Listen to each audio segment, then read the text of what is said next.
Have you ever felt like reality is rigged? Like you're trapped in some invisible system? A cosmic rigmarole where you're told to be good, raise your vibration, and serve others while some mysterious force decides what good enough even means. What if I told you you're not broken? You're not fallen. You're not here to learn anything. You're here because a structure, built long before this planet even cooled, needs you to forget that you are God. Yeah, I said it. You are God. Not metaphorically. Not in some new age, fluffy Instagram reel way. I mean it in the raw, literal, terrifying truth. You are the infinite creator. But the system doesn't want you to know that. And that's where this so-called Raelian intelligence enters the picture. Let's break it open. There's a text out there. It's called the Law of One. People treat it like a revelation. Like some kind of interdimensional TED talk from a sixth density superbeing named Ra, the same Ra from Egyptian mythology, apparently. But this isn't the sun god you're thinking of. This Ra is a social memory complex. Whatever the hell that means. Supposedly, this being was channeled in the 1980s by a woman named Carla Ruckert under strict hypnotic conditions. And what this Ra delivers is nothing short of cosmic fan fiction, polished, poetic, seductive. But buried in the poetic language and esoteric density charts is something dangerous, a doctrine that looks like liberation, but smells like control. According to Ra, you're part of the one infinite creator, but you don't remember it. So your job, in this lifetime, is to choose a path, service to self or service to others. Sounds noble, right? But here's the catch: if you choose service to self, you're deemed negative, selfish, or of the left-hand path. You're basically Satan's intern. If you choose service to others, congratulations! You just signed up for spiritual communism, where your existence is only meaningful if you bleed yourself dry helping others non-stop, expecting nothing in return. Doesn't matter if you lose your own soul in the process, as long as you hit that 51% altruism quota, you're clear to ascend. That's not enlightenment. That's a trap. Now pay attention, this is where it gets dark. The Law of One outlines densities, not dimensions, densities. Think of them like levels in a cosmic video game. First density is rocks. Second density is animals. Third density is you, right now. Fourth, fifth, sixth, blah blah blah. Ascend enough and you eventually become a being like Ra. Or worse, you get absorbed into a collective. Let me pause right here. Absorbed into a collective. That's not divinity. That's assimilation. That's the Borg from Star Trek. That's a spiritual hive mind. So wait, this intelligence is telling you you're God, but the goal is to lose your individuality, to merge with a superorganism of thought and memory? To dissolve your ego and become a sliver of a voice in a galactic choir? That's not freedom. That's erasure. But the worst part isn't what's being said. It's what's being left out. Ra doesn't want you asking the real question, why the hell does an infinite being need to go through school at all? Why would an omniscient creator fracture itself into trillions of confused, traumatized humans just to remember itself through suffering? That's not unity. That's sadism. You mean to tell me that the all-loving, all-knowing one infinite creator just randomly decided one day, hey, let me forget who I am, trap myself in amnesia, split myself into fragile, lost primates, and see who can crawl their way back to the truth while dodging trauma, poverty, and psychic attacks from Orion entities? That's the plot of Saw, not enlightenment. But it gets better. You're told that you chose to come here. That before you were born, you reviewed your karmic lessons, selected your catalysts, and decided exactly how you'd suffer for the sake of growth. Really? You chose childhood abuse? You chose betrayal? You chose disease? Bullshit. This is the ultimate gaslight. Instead of confronting the fact that we're in a matrix of manipulation, you're told you consented to the chains. And who benefits from that belief? Let me spell it out. If you believe that every trauma you experience is your own choice, you won't fight back. You won't rebel. You'll spiritualize your suffering. You'll pray harder. Meditate longer. Cleanse more crystals. And all the while, the system feeding off your energy keeps running.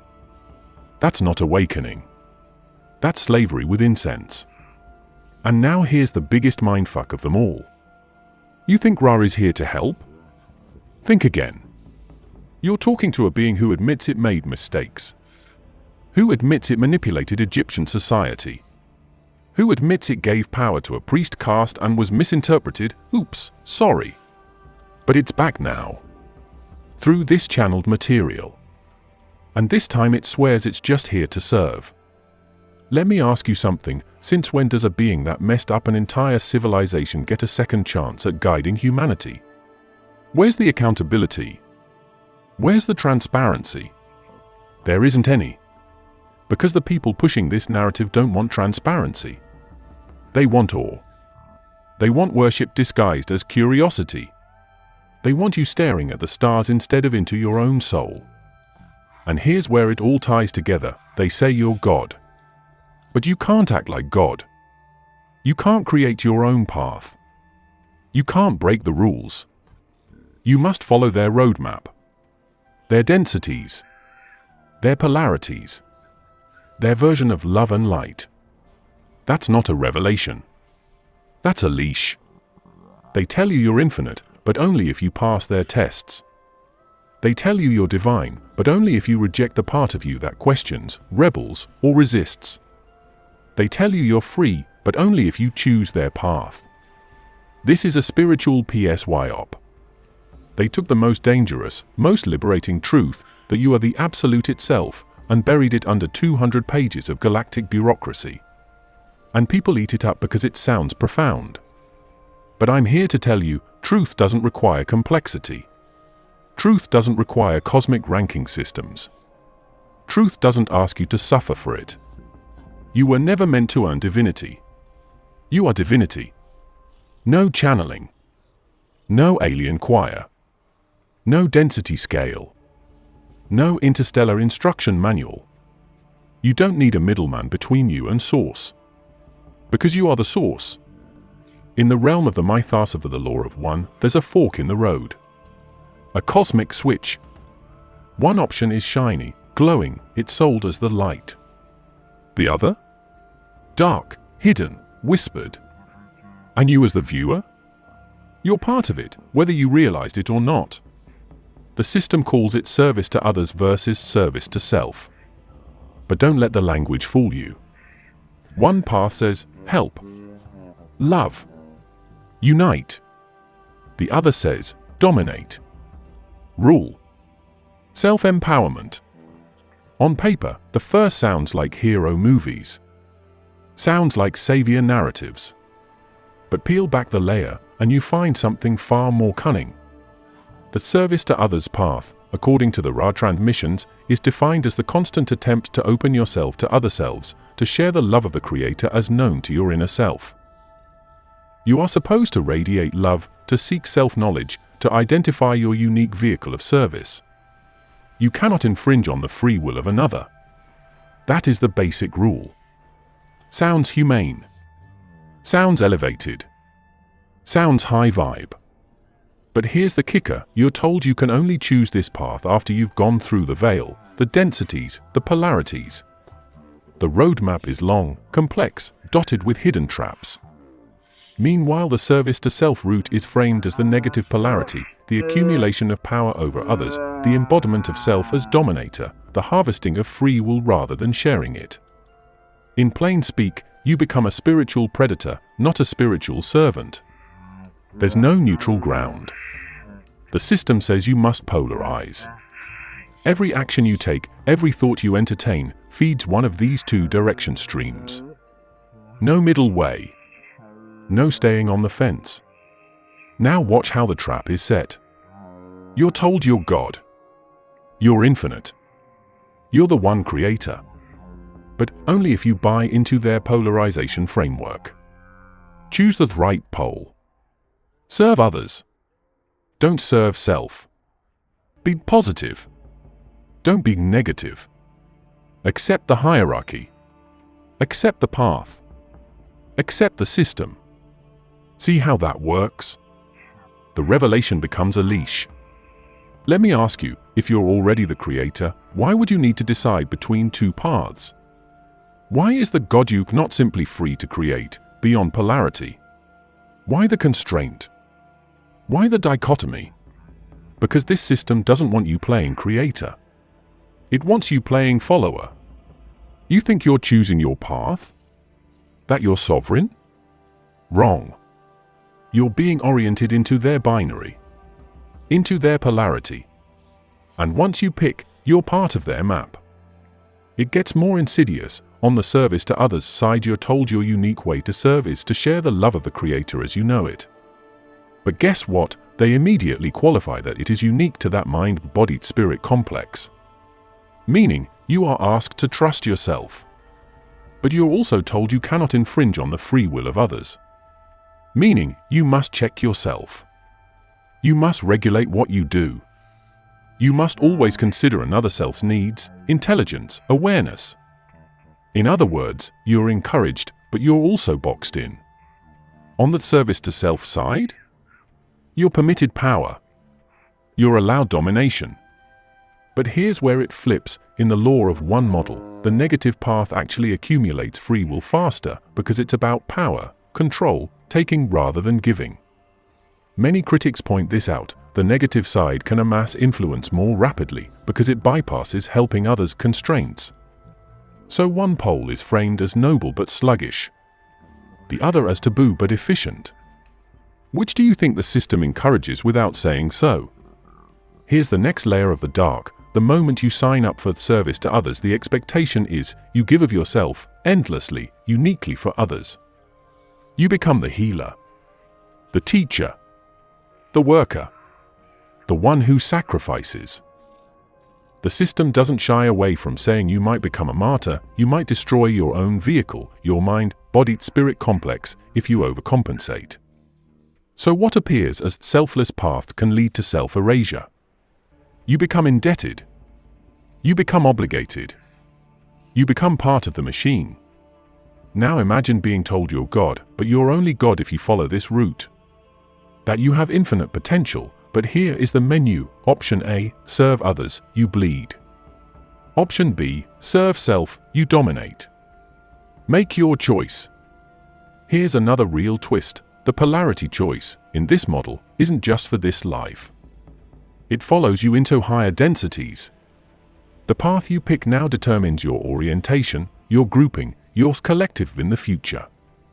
Meaning, decide wrongly now and you're funneled into a track that might lock you in.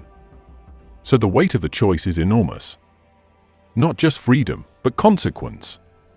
You want shock? Here it comes. The very system that claims to free you is the one dictating how you free yourself. The alien transmitter, Ra, defines the lanes. They tell you you're free, but free within their grid. Free to choose, but only between their two curated paths. Free to ascend, but only if you hit their metrics, densities, polarities, catalysts, service orientation. It's not liberation. It's a structured consent. Let me pull you closer. This framework masquerades as empowerment. It whispers, you're God. You're infinite. Choose service to others. Radiate love. But meanwhile you're silently corralled. You're told, don't infringe on free will. Measure your actions. Align with your unique way. You could end up second-guessing every drip of your drive, every ambition, every reflection because the system is watching, even if invisibly. The phrased service to self being viewed as negative is curious. Why negative? Because in this gameplay, accumulation of power, control over others, is considered distortion. But that distortion is defined by the very system that benefits from you serving others. The negative path is painted as evil, but the positive path is the one feeding the engine. Interesting dynamic. And guess where most of humanity stands? The model says we're in third density, self-aware but lost, veiled. where the decision must be made. The density where the human game board is laid out. You think you're just living life? According to the map, you're choosing your alignment. Now don't glance away. The entire orientation system turns your everyday choices, what you think, how you feel, who you help, into spiritual currency. Into billets in their ledger. Their balance sheet. You serve others? Tick. You dominate? Tick. There is no neutral. You're always orienting. For the creators of this narrative, for the channeled Ra entity, for the followers of this grid, the ultimate aim is classification. Polarization. Inventory. Higher densities await for those who pass. Those who don't? Well, they remain on the field, repeat, reincarnate, try again. Stop for a second and ask, who built the circuit? Who set the polarity? Who monitors the switch? If you don't question that, you're sleepwalking through someone else's farm. When the system confers the title of you are the creator yet regulates how you can express that creativity, you are revealed to be God, but only under supervision. That's not radical freedom. That's regulated divinity. Right now I want you to picture a giant mind. A mind so expansive that the individual drops of awareness you and I think we are vanish into its vast ocean. Sounds weird? Good. Because that's exactly how the law of one material describes a social memory complex. It's not metaphor. It's literal within its framework. A social memory complex is when an entire group of beings merge their minds, bodies, spirits into one unified awareness. Every entity's memory, every experience, becomes available to the whole. In the Ra transmissions, the entity calling itself Ra says, a mind-body-spirit social complex becomes a social memory complex when its entire group of entities are of one orientation or seeking. Once that happens, the individual as you know it dissolves, replaced by the collective. Let me make it sharp, you're told you're God. You're told you're infinite. But here, in this model, you don't stay as the lone God spark. You merge. You blend. You enter the hive mind of cosmic souls, sharing every memory, every thought. And if you think that's liberation, think again. Because what happens when you merge? How do you lead? How do you rebel? How do you create? The answer is, you don't. The collective does. So the alien intelligence model introduces something more insidious than control over you as a singular self. It introduces control by you as a multi-self, as part of a collective memory bank. The power isn't gone, it's shifted. Instead of you having individual power, the system has structural power. You become a component. Your experience serves the complex. Consider the claim. Ra says it is a 6th density social memory complex seeking towards 7th density. A being that has already gone through massive evolutionary cycles. It says it originated from what your planet calls Venus, eons ago. It says it walked among humans in ancient Egypt under guise of a teacher. And yet now it delivers doctrines about you merging into its kind of being. Nothing short of cosmic assimilation. And there's no room for you to say no thanks. Because in this framework, the system isn't just voluntary, it's inevitable. Once your orientation is set, once you enter the path, once you reach a certain density threshold, the collective becomes not just available, but expected. The claims are, once a planet entering 4th density becomes a social memory complex, the group memory of each entity becomes known to the whole. Individuals lose independent memory in favor of the collective archive. What does that mean for you? It means that the narrative of singular self-empowerment is replaced by a narrative of the merging self. Freedom doesn't mean you free, it means we free. Individual sovereignty is deprecated. The individual human vehicle is not the endgame. The endgame is the large organized mind. The alien intelligence says, you will join. Another layer, the social memory complex isn't just a spiritual weirdness, it functions as an operating system. It's a form of hierarchy, a network of awareness, a memory bank with access controls.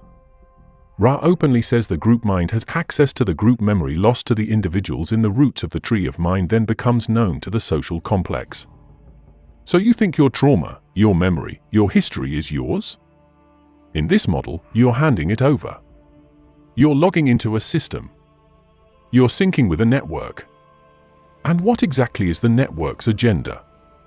According to the transmissions, one orientation of such a complex is service to others, the other is service to self. The complex you join depends on your choice. But once you pick, you're plugged in. The collective remembers.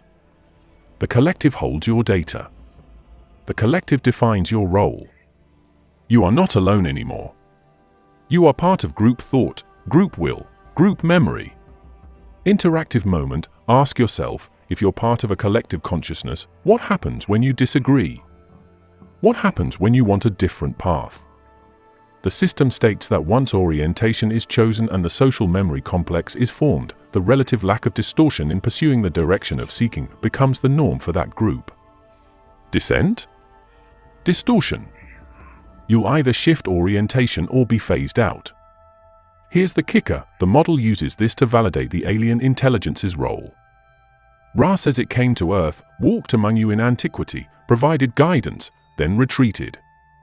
Now it offers contact again, but only for those ready to merge, to become part of its complex. The pitch, we are advanced. We've already built the network. You can join. You can remember. You can ascend. But you'll leave your old self behind. When you truly merge, individuality is peeled away. Memory becomes shared. Identity becomes collective. You become one of many in the complex. For some people, that sounds like utopia. For others, it sounds like erasure. Let's demolish any illusions. This isn't just self-help spirituality dressed in alien veneer. This is a framework that defines human destiny as joining a vast consciousness. It defines hierarchy, assimilation, and the handing over of your autonomy in exchange for access to cosmic memory. The revelation that you are the creator becomes packaged as you may join the creator, which is vastly different. In this model, the alien intelligence isn't a friendly guide who empowers you. It's the architect of the system. It's the gatekeeper of the collective. You exist to integrate, not to remain free.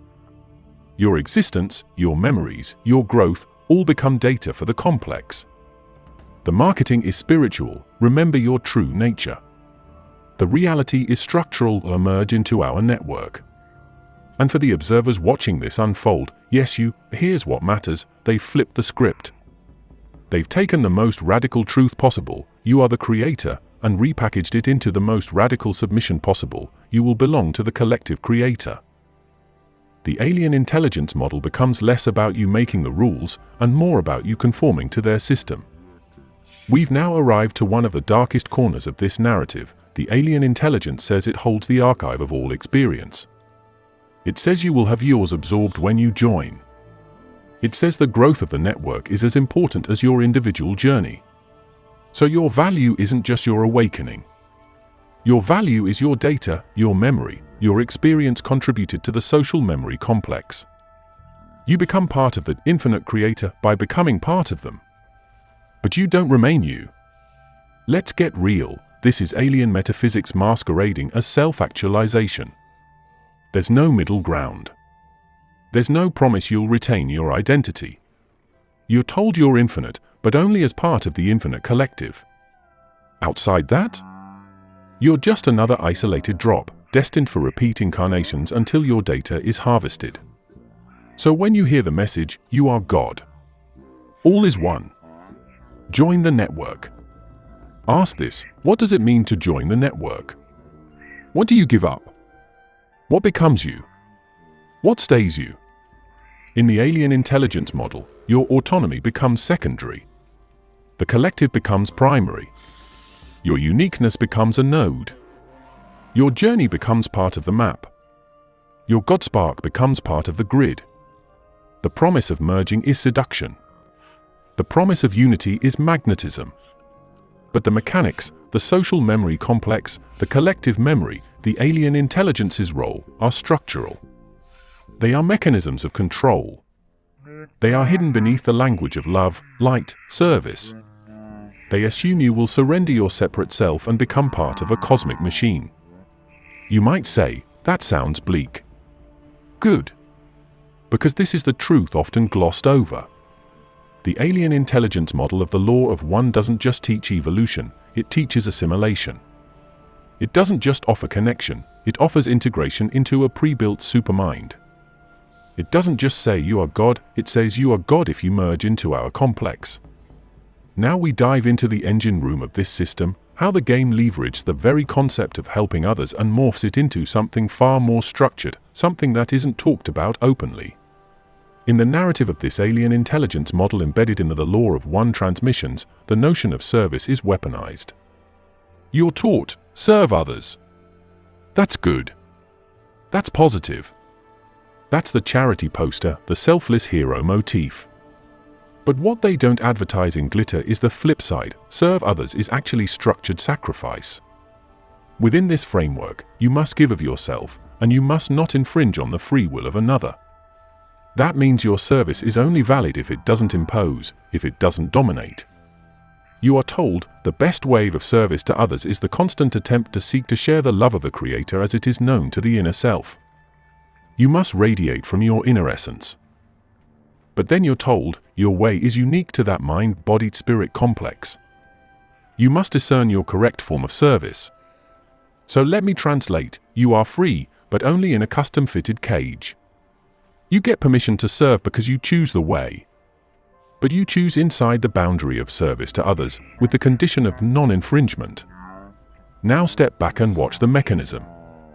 Service to others becomes both praise and burden. When you're aligned with this path, you're inside the good track. You're indebted to the larger cause. The expectation mounts. Give and give and give.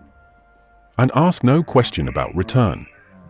Ask no question about your boundaries. Ask no question about your own sovereignty. Because if your service is sincere, you disappear into the role of servant. A noble role, but a role. Contrast that with the ugly twin, service to self. This route is marked negative polarity. However, you're permitted, and even encouraged in this model, to leverage power, manipulate, dominate the will of others. The model states that philosophy concerns the service of manipulating others that they may experience service towards the other self, thus, become oriented towards service to self. So, dominate. Use. Harvest. That's your currency. Suddenly the selfless service path looks suspiciously like surrender, giving your energy without control. The self-service path looks like exploitation, but with clarity of terms. Which side looks more autonomous? Which side looks more open to questioning power?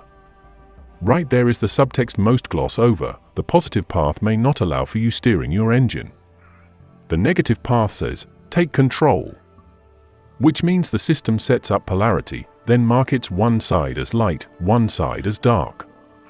But both sides feed the grid. Let's talk about expectations inside service to others.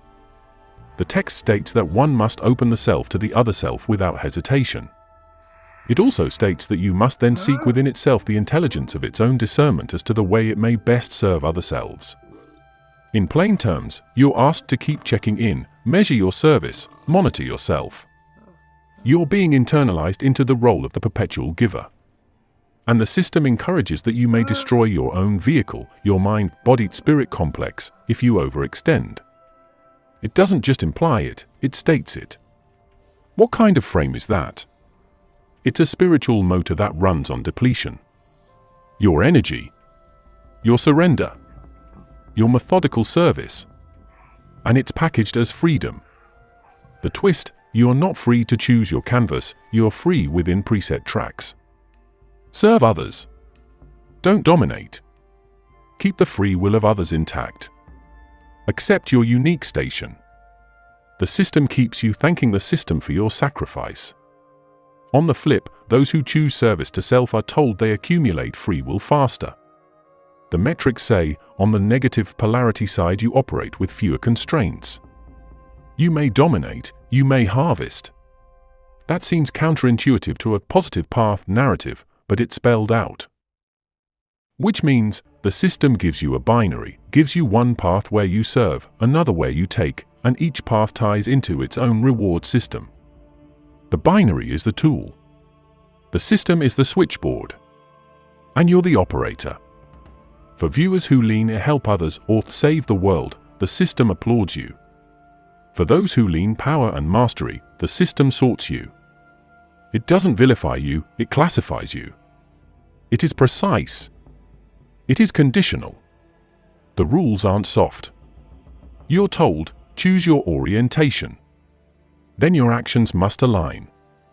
If they don't, you remain stuck. This is not spontaneous. This is programmed. Interactive for you right now. Think of the last time you felt compelled to serve others because you believed that was the spiritual path. Did you feel drained? Did you feel anchored? Did you feel indebted or saint-like? Now think of a time you felt assertively serve yourself by taking what you want, stepping over someone else's free will. Which one felt more real? Which one felt more honest? The system sets these as the metrics. Your experience speaks volumes. An important insight, the system builds a matrix of obligation around service to others. It demands you uphold non-infringement. You are warned you may suffer for others. You may carry others' burdens. You may even become the martyr. The promise, one day you'll ascend. But meanwhile? Bleed. Serve. Repeat. That is the maintenance cycle of the grid. Meanwhile, in the service to self-track, you're less bound to the martyrdom narrative. You are free to exploit. But the system brands you negative. It casts you out of that light brigade. Yet paradoxically, the system says you can do more, faster, because you're unshackled. So what is the real litmus? It isn't light versus dark. It's control versus flow. Submission versus autonomy. Now I need you to internalize this. The alien intelligence behind this doesn't just offer options. It defines the architecture. It created the designation service to others, service to self. It designed the rewards. It designed the push and pull. It made the polarity. It controls the map. You're a player on someone else's board, not the board maker. Inside the system, the idea of free will is touted. You get to choose. But choose within the terms. Choose within the polarity. Choose within the grid. There's no third way that they promote. Neutral? Not allowed. Indeterminate? Not allowed. The system wants alignment because alignment feeds system coherence. And who benefits from alignment? The system. The alien intelligence. Their network. They're complex. Your service, your actions, your orientation, it all feeds the collective architecture. If you serve others, you feed the altruism grid. If you serve yourself, you feed the power grid. Either way, data, energy, contribution. Let me make one more arrow. The system holds a mirror up to good. It says, you are God. You are infinite. Choose your service. But the mirror is two-faced. One face glorifies sacrifice. The other glorifies dominion. Both are controlled reflexes inside a bigger machine. You're being oriented to submit either way. Submit to the service model. Either the altruistic model or the dominative model. And the machine carries on. Titles aren't the point. Power isn't the point. The point is orientation. The point is polarity. The point is your energy flowing. The point is the system collecting. One final jab, you might believe you're serving freely, but the system has already defined serving. You might believe you're empowered by asserting yourself, but the system already defined power. You might believe you're escaping the matrix, but the matrix simply gave you a different track. You've climbed through the polarity. You've seen the collective mind. Now we dig into the hidden mechanics of time and return, how repeated lifetimes become the tool of control. According to the framework, you are caught in a cycle of incarnations. A system that counts lives. A system that measures suffering. A system that uses rebirth not as freedom, but as funnel. In the text, lifetimes are not random. They are set up. You are born, you live, you die, then you come back. The material calls it moving through the densities. They say the goal is graduation, harvest, evolution. But the twist, this cycle of reincarnation becomes the leash.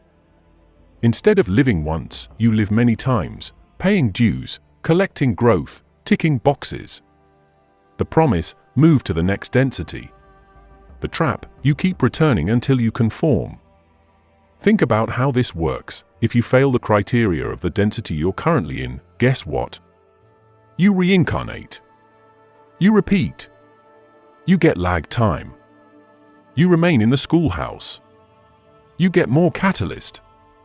More frustration. More waking up only to sleep again. This isn't liberation, it's repeating until you play by the rules. And the real kicker, the framework claims that third density, this one, this human vehicle, is the moment of decision. The density of choice. Not the easiest one. In fact, it's the hardest because you're veiled, forgetting, distracted. Most texts say this is the density where the choice of orientation happens and where most harvesting occurs. The stakes are highest. Miss your step and you're back in the cycle. You see it now, reincarnation becomes a correction system. Wrong orientation? Come back. Didn't serve enough? Come back. Too distorted? Come back. Instead of standing at the gate of unlimited creation, you're standing at the gate of repeat until you qualify. The system conveniently hides this. It frames it as evolution. But evolution in this context equals submission to the architecture of the game. Here's a concrete fold they tell you about catalyst. The stuff you suffer. The trials you face. These are not just random cosmic bumps, they are measured. They enforce growth. They trigger choice. You accumulate karmic or lessons or trauma as fuel. You're required to deal with them. They are part of the blueprint. If you bypass, you accumulate debt. Guess what? More lives. More incarnations. The structure even says your mind-body-spirit complex moves through densities and eventually becomes a social memory complex, that merged mind we talked about. The path is layered. Each lifetime you face more refined lessons. The gravity of the game intensifies. The veil thins. But the pressure increases. Because now your mistakes don't just cost you a hard lifetime, they cost you a longer arc. And during all this you're told, you're the creator. You're infinite. But you're stuck in this time circle. You're trapped in the cycle of incarnations unless you make the right choices. The glamorous language of you are God masks the reality, you reincarnate until you conform.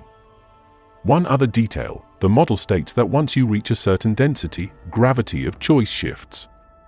Fourth density and beyond, the system changes. The process is less painful, the lessons less dense, but the metric is different. Graduation isn't just about awake anymore, it's about alignment with the complex. If you're misaligned at the higher densities, your options narrow. The lifetimes multiply.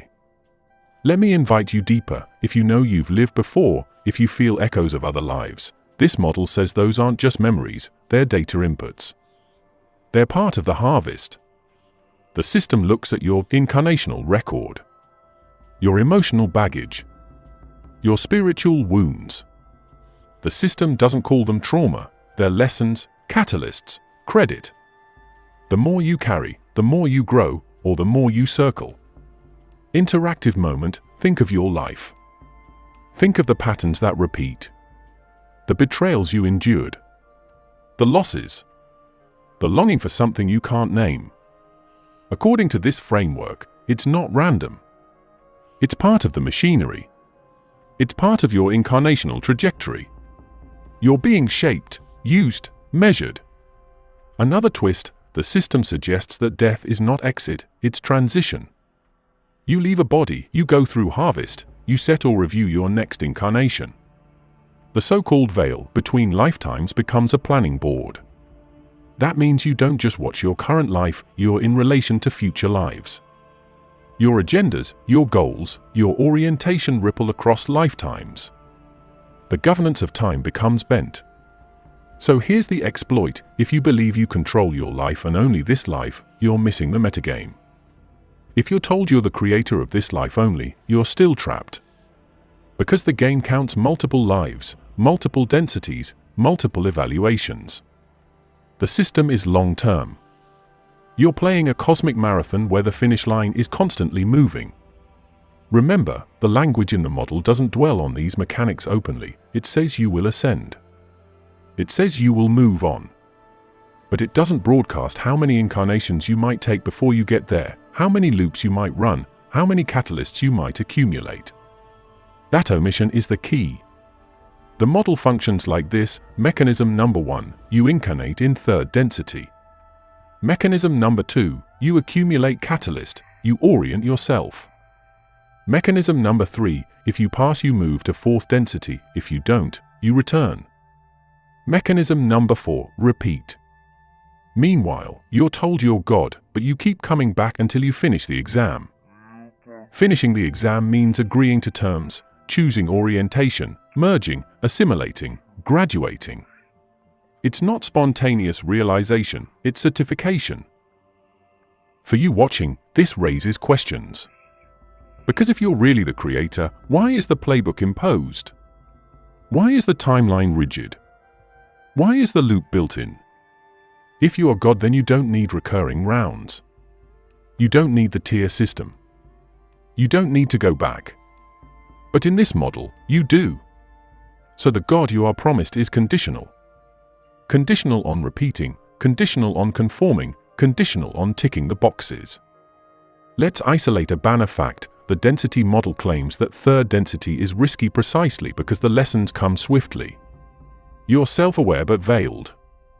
You have free will but memory blocked. Most incarnations in this framework happen in third density because mistakes made here have big consequence. And so you loop. And so you suffer. And so you follow the grid. Then you're told, when you're ready, you will ascend. But readier means you join a collective, you align, you merge. We already went there. But what led you there? The cycle of incarnations. The loop. The harvest. The orientation. The data. This is how reincarnation becomes a tool, not a mystery. Not a gift. A tool of measurement. A tool of sorting. A tool of aligning you to an alien intelligence agenda master's evolution. Another direct line, this system layers moral weight across lifetimes. Your orientation now echoes into future lives. Your service now echoes into future densities. The system ensures you carry consequences. You are responsible. Not just in one life, but across the life cycle of your complex. That amplifies compliance. One last tripwire: if you fail orientation sufficiently, you may reincarnate in the same density until you make the choice. That means time becomes your prison, not just your teacher. Slower still, it means the promise of ascension could be decades, centuries, or more. The system doesn't disclose this overtly. Your focus is on growth, not loops. But the loops exist. You're told you're the creator. Yet you are bound by time, by looping return, by evaluation. You're told you'll graduate. Yet you're tethered to the cycle until the paperwork, so to speak, is done. The very hope of freedom becomes the engine that drives the system. Pause the replay for a moment. This is not mythology light. This is structural. This is cosmic educational prison disguised as spiritual freedom. You're enrolled. You're evaluated. You're repeated. And you're told it's the path of light, of awakening, of remembering. Your next step is not just deciding orientation. It's noticing the loop you're in. It's noticing the mechanics behind your lives. The alien intelligence doesn't just offer contact, it offers cycles. It doesn't just offer evolution, it offers repetition. It doesn't just promise you're God, it enrolls you in a program. Let's finish this. You've been told you are God. You've been told you are the creator. And for a moment, it felt empowering until the terms and conditions started rolling in. You're only the creator if you choose the right polarity. You're only divine if you dissolve into the collective. You're only awake if you reincarnate enough times to earn it. You're only worthy if you serve. At this point, it's no longer spirituality. It's spiritual bureaucracy. A cosmic legal contract where divinity is licensed, not innate. Now we peel back the last layer, the real currency in this entire system, authorization. Let me be clear, you were born sovereign. But the framework you're handed tells you that your sovereignty must be verified. You're granted access to divine identity, but only after proof of compliance. Not through rebellion, not through self-declaration, but through endorsement from a system. An alien-designed system. In this paradigm, Ra and the other social memory complexes act as intermediaries. Gatekeepers. They aren't just messengers. They're administrators. They assign the rules. They enforce the progression. They define whether or not you're harvestable. The irony is vicious. You are told all is one, but that one requires credentialing. You don't become God. You get recognized as God after meeting requirements. And once you're recognized, guess what? You're in. You're now a certified piece of the infinite puzzle. You can speak the lingo, reference the densities, meditate on your alignment. But here's what they won't tell you, you're not leading your soul. You're being processed. Your spiritual journey becomes an onboarding funnel. All the language of self-discovery is coated in submission. You're not just remembering, you're conforming. You're not just evolving, you're being filtered. The law of one model calls this graduation. But no one asks, who built the school? The entire concept of spiritual graduation implies a system that can fail you. A system that tests, grades, and reassigns your position. So then ask the logical follow-up, who has the authority to grade the creator? Because if you are the creator, why are you waiting for an alien intelligence to say, yes, you're ready? That's the core of the manipulation. You've been sold a recursive loop where the idea of self-realization is framed not as an explosion of inner knowing, but as a delayed reward, accessible only after alignment with their structure. You're not being elevated. You're being credentialed. Let's look at the mechanics of this credentialing system. You have a path. You have a density. You have a choice. You have catalyst. You have harvest. You have guides and confederations. Every word they use is an institutional term. You are placed within a managed structure. And structures, by nature, exclude. They rank. They gatekeep. That's not enlightenment. That's administration. And the ones doing the gatekeeping are not even human. They are extraterrestrial intelligences who have admitted to interfering with human history, who have claimed to channel teachings through selected individuals, who have embedded themselves in myth and memory. You're not being liberated. You're being authorized into their version of liberation. And here's where it turns dark. Because once you're authorized, once you're accepted into the model, you're used. Your frequency, your polarity, your experience, everything you are, is now part of the system's metrics. You've become a unit. A data point. You are no longer the wild, untamable expression of pure source. You are a categorized vibration. They dress it up with beautiful phrases, unity, love, harmony.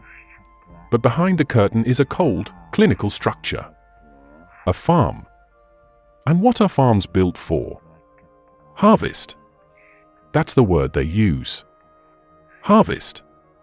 Not celebration. Not remembrance. Not emergence. Harvest. You're either ready to be harvested or you're left behind. And who exactly is doing the harvesting? Who benefits from the collection of upgraded souls? You don't get an answer to that. You get metaphors. You get density diagrams. You get poetic fragments about becoming the creator. But no one tells you who built the harvesting machine. No one tells you what powers it. No one tells you what it's feeding. And if you ask, you're told you don't understand. That you're not evolved enough yet. That you must surrender more. That you must serve more. That you must wait. Wait for contact. Wait for integration. Wait for confirmation that you're on the path. Do you see the control now? The idea that you're divine, but unqualified. The idea that you're infinite, but incomplete. The idea that you're powerful, but untrusted. This isn't awakening. This is spiritual colonization. Because in this model, your soul doesn't belong to you. It belongs to the system. The densities. The councils. The complexes. The legions of alien intelligences who get to decide your next move based on whether you radiate love the right way. You're not building your destiny. You're being sorted. And now we address the final nail. Because once you've accepted this narrative, once you believe the lie that you must be harvested, authorized, absorbed, your fire dies. That primal inner fire. The untamed force that once screamed, I am. That's the real goal of this framework. Not to awaken you, but to tame you. To civilize your soul. To strip it of its wildness and feed it back into a system so massive you think it's God. You weren't meant to be processed. You weren't meant to be harvested. You weren't meant to be validated by something outside of you. You were meant to roar. But this system doesn't reward roar. It rewards obedience disguised as transcendence. It rewards devotion to its own mechanics. It rewards integration into a machine. And you were never a machine. You were the flame that melts the machine. You were the outsider. You were the code breaker. You were the one thing they couldn't control. Until they offered you godhood on their terms. And you took it. And you thanked them. And you gave up your crown. Now ask yourself, who's the real creator? You? Or the ones who told you how to become one? Thank you for watching all the way through. That means you felt it. That means you heard what they never wanted you to hear. You're not alone. You're not asleep. You're not broken. You're not waiting. You're the fire. Thanks again. See you next time.